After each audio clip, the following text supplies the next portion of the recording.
আসসালামু আলাইকুম dear students, আশা করি তোমরা সবাই ভালো আছো এবং সুস্থ আছো।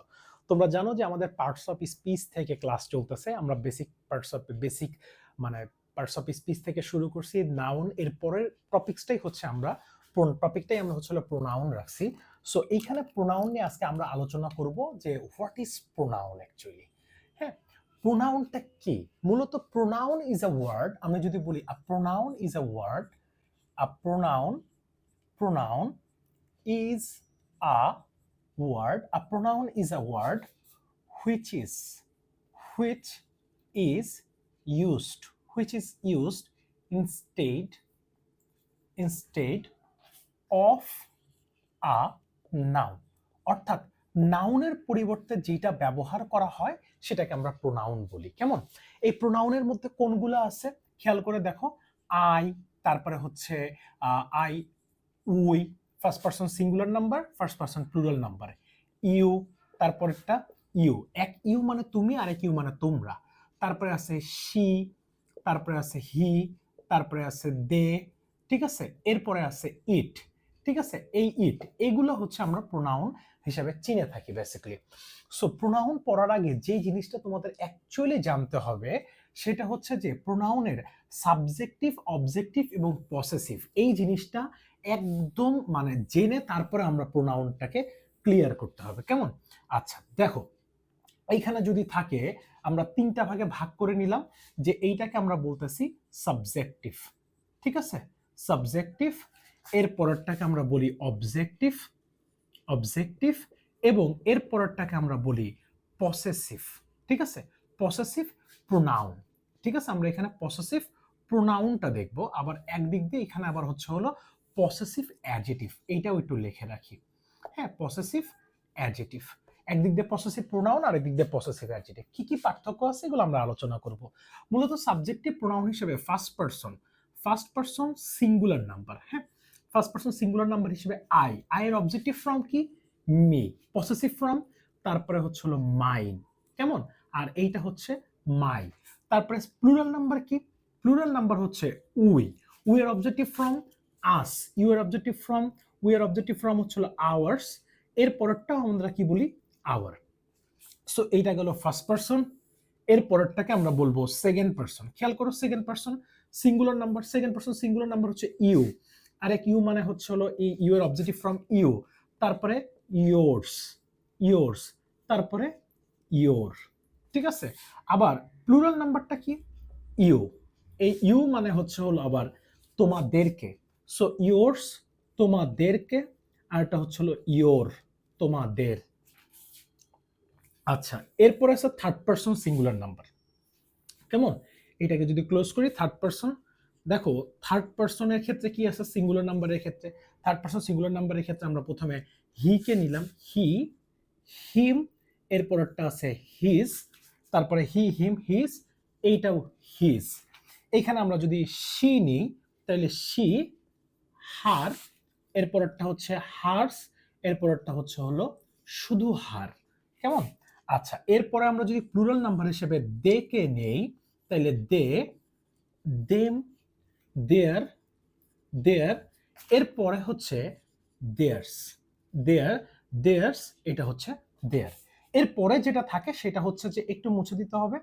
এখানে হলো ইট। হ্যাঁ, আমি আরেকটু বড় করে নিলাম সো দ্যাট আরেকটু লিখতে পারবো আমি। এরপরটা হচ্ছে থার্ড পারসন সিঙ্গুলার নাম্বার ইট। হ্যাঁ, ইট, ইটস, এইটা হচ্ছে শুধু ইটস, ইহার। সো ইটস এবং ইটস, ইহার। অর্থাৎ এইটা ইট ব্যবহার করা হয় বস্তুবাচক এবং প্রাণীবাচকের ক্ষেত্রে, ঠিক আছে। ইতরবাচক, প্রাণীবাচকের ক্ষেত্রে আমরা কি ব্যবহার করে থাকি? ইট ব্যবহার করে থাকি, ইহার, ঠিক আছে। মূলত দেখো সাবজেক্টিভ ফর্মগুলা বাক্যে, এই যে প্রোনাউনগুলো আছে সিঙ্গুলার এবং প্লুরাল, ঠিক আছে, এইগুলা সবসময় মাথায় রাখতে হবে। আমরা সেন্টেন্সে সাবজেক্টিভ ফর্মগুলোকে আমরা সেন্টেন্সে সাবজেক্ট হিসাবে ব্যবহার করি। কি হিসাবে ব্যবহার করি? সাবজেক্টিভ হিসাবে ব্যবহার করি। অবজেক্টিভ গুলো আমরা বাক্যে কি হিসাবে ব্যবহার করি? অর্থাৎ বাক্যে এগুলো ভার্বের পরে বসে। কোথায় বসে? ভার্বের পরে। ভার্বের পরে অবজেক্টিভ হিসাবে। এবং তুমি অবজেক্টিভ গুলোকে যদি তুমি বাংলা করো, যেমন মি মানে কি? আমাদেরকে, আস মানে, মি মানে আমাকে, আস মানে আমাদেরকে, ইউ মানে তোমাকে, ইউ মানে তোমাদেরকে, হিম মানে তাকে, হার মানে তাকে, দেম মানে তাদেরকে, ইট মানে ইহাকে। অর্থাৎ তুমি অবজেক্টিভ ফর্মকে বাংলা করলে যে কমন জিনিসটা পাবে সেটা হচ্ছে কয়েকারের কে। পসেসিভ কেসকে তুমি, পসেসিভ প্রোনাউনটাকে তুমি যদি বাংলা করো তাহলে দেখবে সব জায়গায় র কমন। যেমন মাইন মানে আমার, আওয়ার্স মানে আমাদের, ইয়োর্স মানে তোমার, ইয়োর্স মানে তোমাদের, হিজ মানে তার, হার্স মানে তার, দেয়ার মানে তাদের, ইটস মানে ইহার। আর এই পসেসিভ অ্যাডজেক্টিভকেও তুমি যদি বাংলা করো তারপরও সব জায়গায় র পাবে। এখন এই পসেসিভ প্রোনাউন এবং পসেসিভ অ্যাডজেক্টিভের মধ্যে পার্থক্যটা কি? মাথায় রাখবে এগুলোকে ডাবল পার্টস অফ স্পিচ, অর্থাৎ এগুলোকে ডাবল মানে পসেসিভ বলা হয়। কেন? কারণ এগুলো যখন বসে তখন এক্সট্রা করে আমার আর কোনো কি দরকার হয় না, নাউনের দরকার হয় না। কিন্তু এগুলো হচ্ছে পসেসিভ অ্যাডজেক্টিভ, এগুলোর পরে আমার কি দরকার হবে, নাউনের দরকার হয়। কিসের দরকার হয়? নাউনের। যেমন this is my pen, this is my pen. আর আমরা যখন বলতেছি যে দিস পেইন ইজ মাইন, অর্থাৎ এই my pen is equal to হচ্ছে হলো মাইন, অর্থাৎ my plus noun is equal to হচ্ছে হলো মাইন। এই জন্য এগুলোকে ডাবল পসেসিভ বলা হয়ে থাকে। ক্লিয়ার? আচ্ছা, এই সূত্রগুলো তোমাদেরকে অবশ্যই কি করতে হবে, অর্থাৎ সূত্র বলতেছি এই ফরমেশনগুলো তোমাদেরকে অবশ্যই মাথায় রাখতে হবে, অবশ্যই মাথায় রাখতে হবে। এবং মাথায় রেখো এগুলো যদি জানলেই প্রোনাউনের পরবর্তী স্টেপগুলো তোমাদের কাছে ক্লিয়ার হবে। কেমন? আচ্ছা, এখন আমি যদি একটু মুছে দেই এই ছকটা মুছে দিয়ে এরপর আমরা আলোচনা করব যে classification of pronoun. Classification of কি? প্রোনাউন। এখন আসো যে ক্লাসিফিকেশন, অর্থাৎ ক্লাসিফিকেশন অফ প্রোনাউন। এই প্রোনাউনটা কি? ক্লাসিফিকেশন অর্থাৎ মানে প্রোনাউনের সর্বনামে শ্রেণী বিভাগ। মূলত প্রোনাউনকে 8 ভাগে ভাগ করলে আমরা 9টা ভাগ দেখতে পাবো। প্রথমত আমরা যেটা দিয়ে শুরু করব সেটাকে আমরা বলতেছি পার্সোনাল প্রোনাউন। কি প্রোনাউন? অর্থাৎ পার্সোনাল প্রোনাউন। এই পার্সোনাল প্রোনাউন কোনগুলো? পার্সোনাল প্রোনাউনগুলো হচ্ছে আই, উই, তারপরে ইউ, তারপরে ইউ, তারপরে হি, তারপরে শি, তারপরে দে, তারপরে কি আছে ইট, ইটিসি। এগুলোকে আমরা বলি পার্সোনাল প্রোনাউন। অর্থাৎ পার্সোনাল প্রোনাউনগুলো বাক্যে পার্সন অর্থাৎ সাবজেক্টের কাজ করে থাকে। কি কিসের কাজ করে থাকে? সাবজেক্টের। যেমন I I go there, I go there. এইখানে কিন্তু পার্সোনাল প্রোনাউনগুলো বাক্যে কি হিসেবে কাজ করতেছে? সাবজেক্টের কাজ করতেছে। মাথায় রেখো পার্সোনাল। এরপরে আছে পার্সোনাল প্রোনাউনের পরে পসেসিভ, POSSESSIVE, পসেসিভ প্রোনাউন। এই পসেসিভ প্রোনাউনগুলো কোনগুলো? যেমন মাইন, মাইন, আওয়ার্স, তারপরে ইয়োর্স, ইয়োর্স, তারপরে হিজ, তারপরে হার্স, তারপরে দেয়ার্স, ইটিসি। এগুলোকে আমরা বলতেছি possessive pronoun. Personal pronoun, possessive pronoun. এর পরেরটাকে আমরা বলি রিফ্লেক্সিভ প্রোনাউন। রিফ্লেক্সিভ প্রোনাউন, খেয়াল করো রিফ্লেক্সিভ প্রোনাউন কোনগুলো? রিফ্লেক্সিভ প্রোনাউনগুলো হচ্ছে মাই সেলফ, মাই সেলফ। কেমন? তারপরে হচ্ছে হলো আওয়ার, SELVES। একটা ছোট্ট সূত্র মাথায় রাখো, কোনো সময় যদি লাস্টে ELF অথবা LF থাকে, তাহলে সেটাকে VS দ্বারা সেটাকে কি করতে হয়? প্লুরাল করতে হয়। অর্থাৎ সিঙ্গুলার থেকে VES দ্বারা সেটাকে আমাদের কি করতে হবে? প্লুরাল করতে হবে। কেমন? যেমন মাই সেলফ, আওয়ার সেলফ, তারপরে হচ্ছে হলো হিম সেলফ, তারপরে হার সেলফ, ঠিক আছে, হার সেলফ, তারপরে দেম সেলফস, তারপরে ইট সেলফ, তারপরে হচ্ছে হলো ইয়োর সেলফ, একটা হচ্ছে ইয়োর সেলফ আর একটা হচ্ছে ইয়োর সেলফস। সো এগুলো হচ্ছে reflexive pronoun. Personal pronoun, possessive pronoun, reflexive pronoun. 4 নম্বরে যেটা আসে এইগুলোকে আমরা বলি INTERROGATIVE, ইন্টারোগেটিভ প্রোনাউন। এই ইন্টারোগেটিভ প্রোনাউনগুলো কোনগুলো? ইন্টারোগেটিভ প্রোনাউন অর্থাৎ যেগুলো দ্বারা প্রশ্ন করা বোঝায়। কেমন? যেমন দেখো হু, তারপরে হোয়াট, তারপরে হোয়ার, তারপরে when, তারপরে how, তারপরে home, তারপরে which, etc এটসেট্রা আমরা বলি হচ্ছে হলো ইন্টারোগেটিভ প্রোনাউন। আর এই ইন্টারোগেটিভ প্রোনাউন গুলো যখন থাকবে তখন একটা স্ট্রাকচার তোমার মাথায় অবশ্যই গেঁথে নিতে হবে যে ইন্টারোগেটিভ প্রোনাউন যদি কখনো বসে তাহলে ইন্টারোগেটিভ সেন্টেন্সের স্ট্রাকচার আমাদের ব্যবহার করতে হয়, অর্থাৎ WH word plus auxiliary verb plus subject, এরপরে আছে আমাদের মেইন ভার্ব, তারপরে আছে হচ্ছে হলো এক্সটেনশন অর্থাৎ নোট অফ ইন্টারোগেশন সাইন এরপরে। ক্লিয়ার? এখন এই ইন্টারোগেটিভ প্রোনাউন গুলো যদি কখনো বাক্যের ভেতরে চলে যায়, অর্থাৎ এই ইন্টারোগেটিভ প্রোনাউন গুলো যদি কখনো সাবঅর্ডিনেটিং কনজাংশনের কাজ করে, লক্ষ্য রাখো সাবঅর্ডিনেটিং কনজাংশন, সাবঅর্ডিনেটিং কনজাংশন, এই সাবঅর্ডিনেটিং কনজাংশনের কাজ করে তখন আমরা এগুলাকে অর্থাৎ রিলেটিভ প্রোনাউন বলে থাকি। কি প্রোনাউন বলি? Relative pronoun. এই রিলেটিভ প্রোনাউনগুলো কেমন?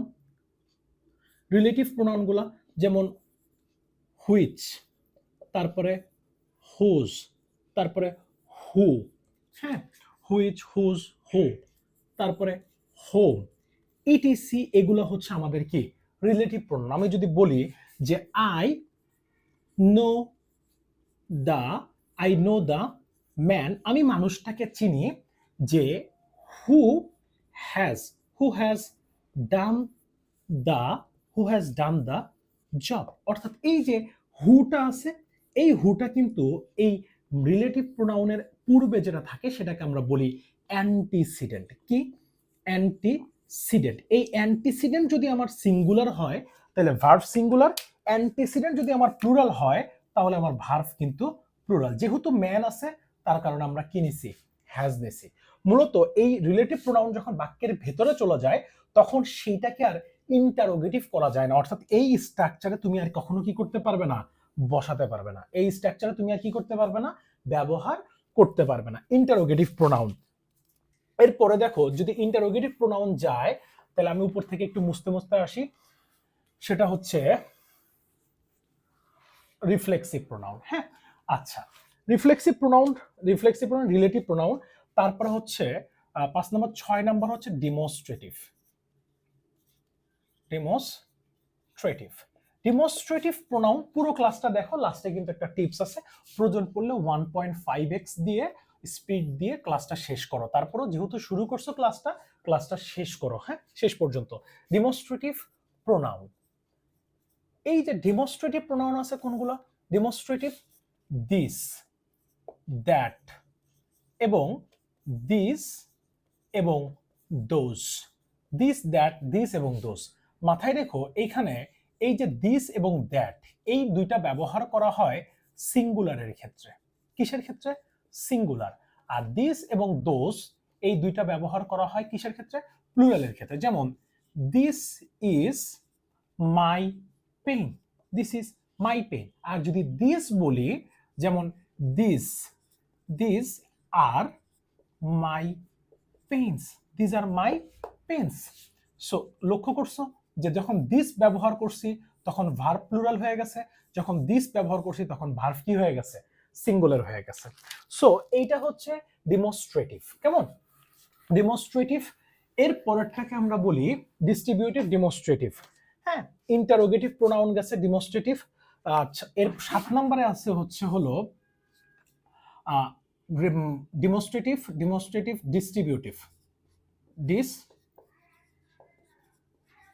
ডিস্ট্রিবিউটিভ কোনটা?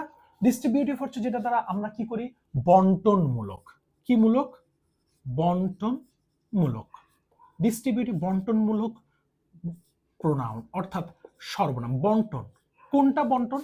যেমন ইচ, এভরি, এইদার, তারপরে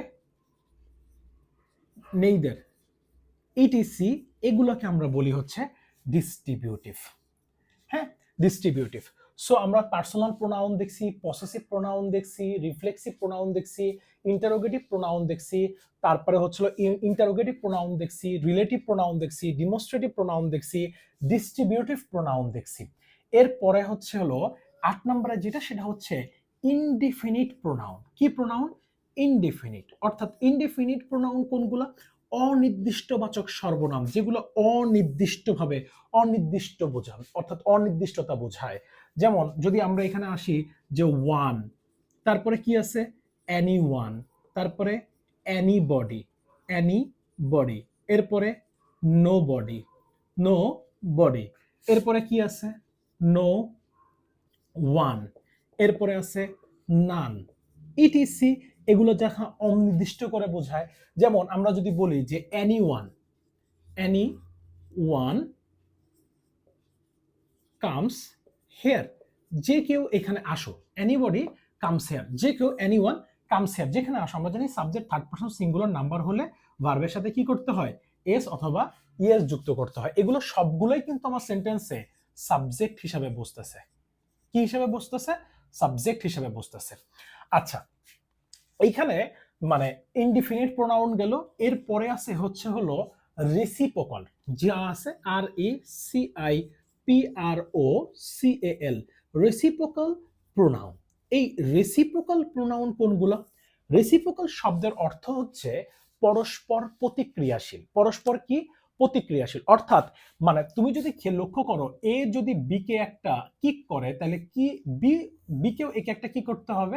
কিক করতে হবে। অর্থাৎ এই যে পরস্পর প্রতিক্রিয়াশীল, এই ক্ষেত্রে আমাদের ব্যবহার করতে হয় হচ্ছে কি? ইচ আদার অথবা ওয়ান অ্যানাদার। এখন দুইজনের মধ্যে যদি কখনো বোঝায়, তাহলে সেই ক্ষেত্রে ইচ আদার। আর দুইয়ের অধিকজন যদি কখনো আসে, 2+, তাহলে সেই ক্ষেত্রে আমাদেরকে ব্যবহার করতে হবে অর্থাৎ ওয়ান অ্যানাদার, দুইয়ের অধিক। হ্যাঁ, দুইয়ের অধিক জনের ক্ষেত্রে যখন চলে যায়, তখন আমাদেরকে ব্যবহার করতে হয় ওয়ান অ্যানাদার। একটু লক্ষ্য করো, আমি যদি বলি যে টু ফ্রেন্ডস, আমি বলতে চাচ্ছি যে two friends love each other. Two friends love each other, অর্থাৎ দুজন বন্ধু একে অপরকে কি করে? ভালোবাসে। সো লাভ, ফ্রেন্ডস আছে যার কারণে লাভকে বেস ফর্মে বসাইছি। আচ্ছা, এখন যদি আমি বলি যে থ্রি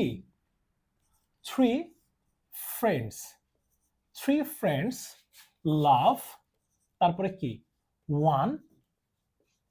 থ্রি ফ্রেন্ডস লাভ ওয়ান অ্যানাদার। এই যেখানে যে থ্রি আছে, এই থ্রিটার কারণে আমাদের কি ব্যবহার করতে হইল? One another. মাথায় রেখো, দুইজনের মধ্যে যদি কখনো প্রকাশ করে, তাহলে সেই ক্ষেত্রে আমরা ব্যবহার করি কি? Each other. আর দুইয়ের অধিকজন যদি আসে, তাহলে সেই ক্ষেত্রে ওয়ান অ্যানাদার। এই জায়গায় একটা ব্যাপার আছে, যেমন অনেক সময় দুইজন মিলেও টিম তৈরি হয়, দুইজন মিলেও ফ্যামিলি তৈরি হয়, দুইয়ের অধিকজন মিলেও হয়। ঠিক আছে, জুরি দুইজন মিলেও হয়, দুইয়ের অধিকজন মিলেও হয়, ইটিসি। এগুলোর ক্ষেত্রে যখন আমি যদি বলি যে অনেক সময় আমাদেরকে এরকম কনফিউজিং কোয়েশ্চেন আসতে পারে, যেমন আমরা একটু লক্ষ্য করি যে দেখতে পাচ্ছি যে টিম মেম্বার্স, এই যে টিম মেম্বার্সের মধ্যে এখানে যে দুইজন আছে নাকি দুইয়ের অধিকজন আছে, আসলে এটা আমরা জানি না। সো টিম মেম্বার্স লাভ কি হবে তখন? Team members love each other. Team members love কি হবে? ইচ আদার, একে অপরকে কি করে? ভালোবাসে। এখন ইচ আদার হবে নাকি এই জায়গায় ওয়ান অ্যানাদার হবে? এই জায়গায় একটা কনফিউশন থেকে যায়। সো এমন ক্ষেত্রে এটাকে বলা হয় মিউচুয়াল অ্যাক্ট। কি বলা হয়? Mutual act. এই team members love each other নাকি ওয়ান আদার, এখানে বোথ আর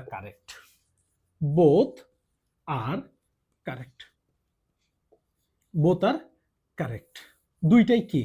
ঠিক। অর্থাৎ ইচ আদারও এরকম কনফিউজিং এর ক্ষেত্রে আমরা তখন দুইটাই ব্যবহার করতে পারবো। চাইলে ইচ আদারও ব্যবহার করতে পারবো, চাইলে ওয়ান আনাদারও ব্যবহার করতে পারবো। It depends actually. সো এই ছিল হচ্ছে প্রোনাউনের হলো ক্লাসিফিকেশন, যে প্রোনাউনকে কত ভাগে ভাগ করা যায়। মূলত প্রোনাউনকে 8 ভাগে গেল, আমরা 9 ভাগে দেখতে পাইছি। এখন এই প্রোনাউনের পুরো ক্লাসিফিকেশনটা তোমরা একটু সুন্দর করে করে ফেলো। এরপরে আমরা হলো প্রোনাউনের আরো মানে বিস্তারিত ক্লাস নিয়ে আসবো। ততক্ষণ পর্যন্ত ভালো থাকো, সুস্থ থাকো। দেখা হচ্ছে নতুন এক ভিডিওতে। আসসালামু আলাইকুম।